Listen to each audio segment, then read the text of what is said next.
Assalamualaikum warahmatullahi wabarakatuh. Bahas soal di sini. Pada kesempatan kali ini, bahas soal akan membahas cara menjawab soal tes P3K tipe soal manajerial tanpa hafalan. Jadi di sini teman-teman, bahas soal akan memberikan trik bagaimana kita dapat menjawab sebuah pertanyaan manajerial terkait tes P3K walaupun kita tidak mengetahui pengertiannya berdasarkan peraturan perundang-undangan ataupun peraturan yang lain. Bagaimana cara menjawabnya? Mari kita lihat pada pembahasan berikut ini. Namun sebelum ke pembahasan, silahkan untuk like, komen, dan subscribe terlebih dahulu channel Bahas Soal. Langsung saja kita mulai dari soal yang pertama. Menurut Permendiknas nomor 24 tahun 2007 tentang standar sarana dan prasarana, yang dimaksud dengan sarana adalah A. Perlengkapan pembelajaran yang dapat dipindah-pindah. B. Perlengkapan pembelajaran yang terdapat di dalam ruang-ruang. C. Perlengkapan pembelajaran yang secara langsung digunakan untuk pembelajaran. Dan D. Perlengkapan fasilitas dasar untuk menjalankan fungsi sekolah atau madrasah. Baik teman-teman, mari kita lihat bagaimana cara untuk menjawabnya.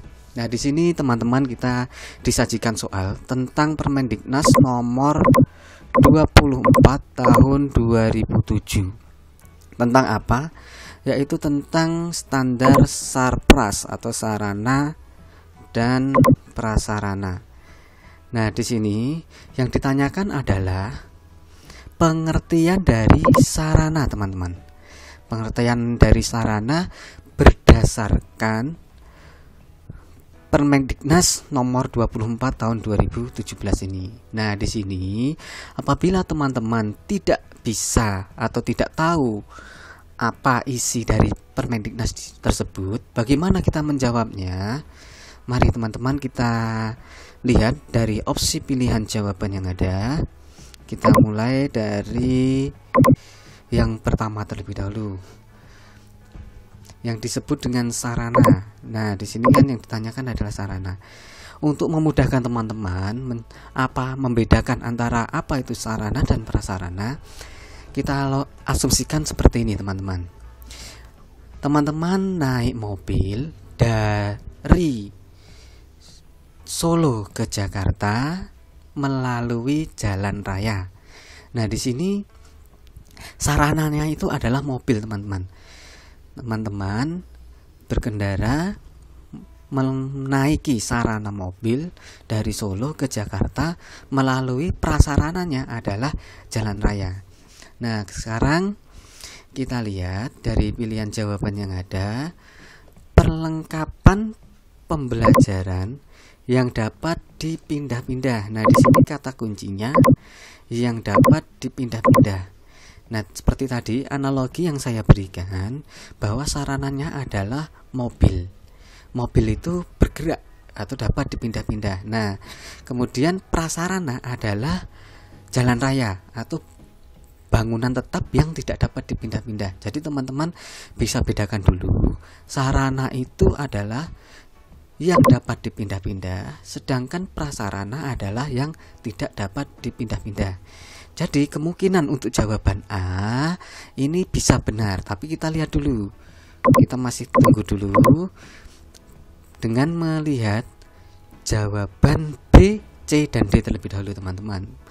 Kita lihat jawaban B, yaitu perlengkapan pembelajaran yang terdapat di dalam ruang-ruang. Nah, di sini perlengkapan pembelajaran yang terdapat di dalam ruang-ruang ini bisa berupa apa saja, teman-teman. Kita identifikasi. Misalnya meja. Kemudian ada kursi. Oke, meja dan kursi ini adalah barang yang bisa dipindah-pindah sehingga bisa dikategorikan sebagai sarana. Tetapi di dalam ruang-ruang itu juga bisa terdapat meja lab, seperti meja lab.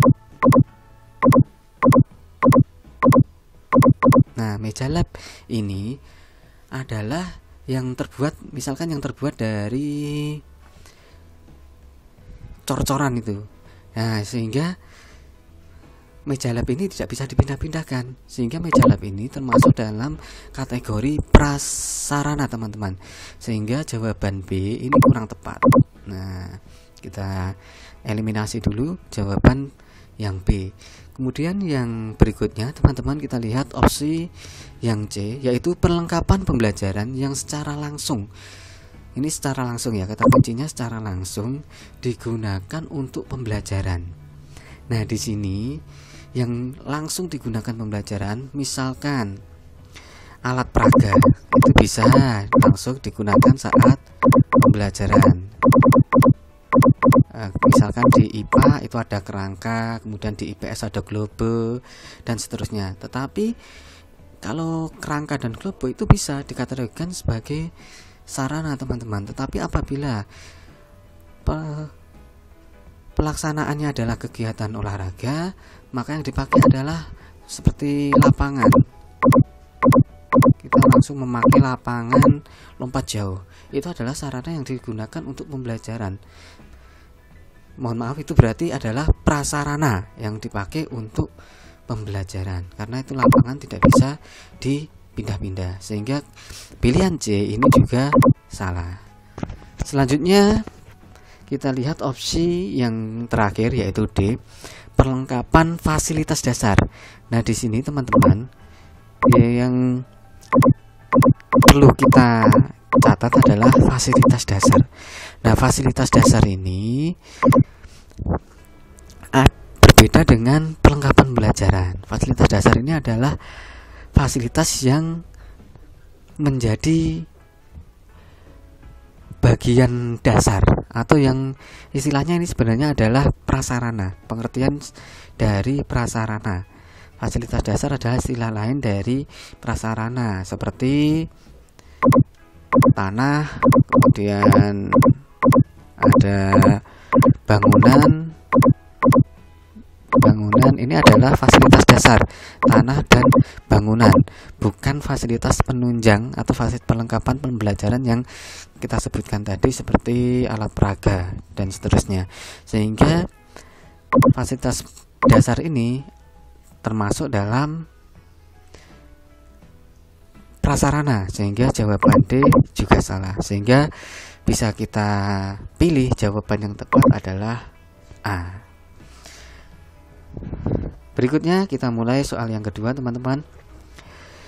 Soal kedua ada soal pemeliharaan ringan sarana dan prasarana dilakukan minimal 5 tahun sekali. Salah satu kegiatan yang termasuk pemeliharaan ringan adalah A. Penggantian rangka plafon, B. Penggantian rangka kayu, C. Penggantian sebagian daun pintu, D. Penggantian penutup atap. Nah, di sini teman-teman kita lihat, cari dari pilihan jawaban ini, cari yang paling ringan.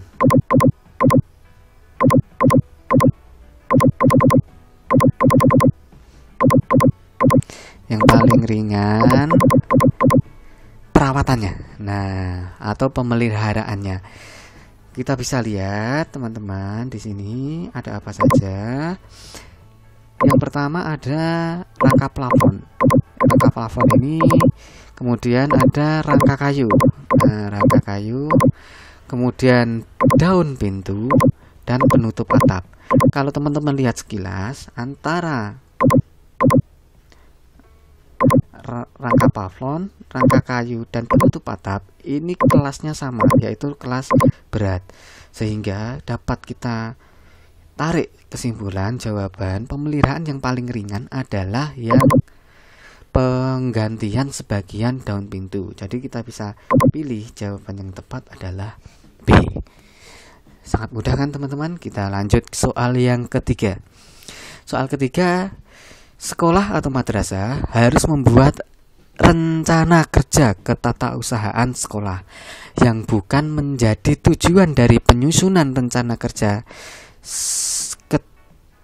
sekolah adalah ini mohon maaf, ini rencana kerja ketatausahaan sekolah ya. Di sini ini rencana kerja ketatausahaan sekolah. Rencana kerja ketatausahaan sekolah adalah A. Dasar bagi kepala sekolah untuk mengarahkan tata usahanya. B. Pedoman kerja bagi tata usaha sekolah untuk melaksanakan tugasnya. C. Pedoman kerja bagi tata usaha dan guru untuk melaksanakan tugasnya. Dan D. Tolok ukur untuk mengukur kinerja tata usaha sekolah. Nah, di sini teman-teman kita lihat yang menjadi kata kunci di sini adalah rencana kerja ketatausahaan sekolah. Ketatausahaan sekolah. Jadi yang kita baris bawahi adalah rencana kerja ketatausahaan sekolah. Jadi kaitannya dengan apa teman-teman? Karena di sini rencana kerjanya untuk ketatausahaan sekolah. Jadi kaitannya yaitu dengan ketatausahaan sekolah. Nah, kita lihat opsi jawabannya. Yang pertama, dasar bagi kepala sekolah untuk mengarahkan tata usahanya. Nah, di sini ada kata-kata tata usahanya. Jadi, untuk pilihan jawaban A ini bukan jawaban yang tepat karena ini sudah jawaban yang benar adalah untuk ketatausahaan. Jadi bukan jawaban yang tepat. Kita eliminasi dulu jawaban A. Kemudian yang kedua, di sini pedoman kerja bagi tata usaha sekolah untuk melaksanakan tugasnya. Nah, di sini ada kata-kata tata usaha sekolah. Nah, tata usaha sekolah untuk melaksanakan tugasnya. Sehingga ini tepat ya teman-teman, tepat untuk menjadi tujuan dari rencana kerja ketatausahaan sekolah ini. Sehingga ini juga merupakan jawaban yang salah. Berikutnya yang ketiga, yang pilihan C yaitu pedoman bagi tata usaha. Tata usahanya tepat teman-teman, tetapi di sini ada kata-kata dan guru. Nah, dan guru ini menjadi kurang tepat untuk melaksanakan tugasnya. Jadi sudah jelas bahwa pilihan jawaban yang tepat nanti adalah yang C. Untuk membuktikan kita lihat yang D teman-teman, tolak ukur untuk mengukur kinerja tata usaha sekolah.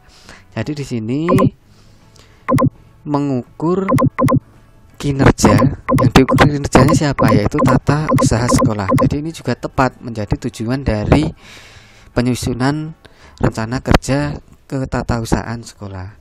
Jadi ini juga bukan jawaban yang benar, kita eliminasi. Sehingga jawaban yang paling tepat adalah C.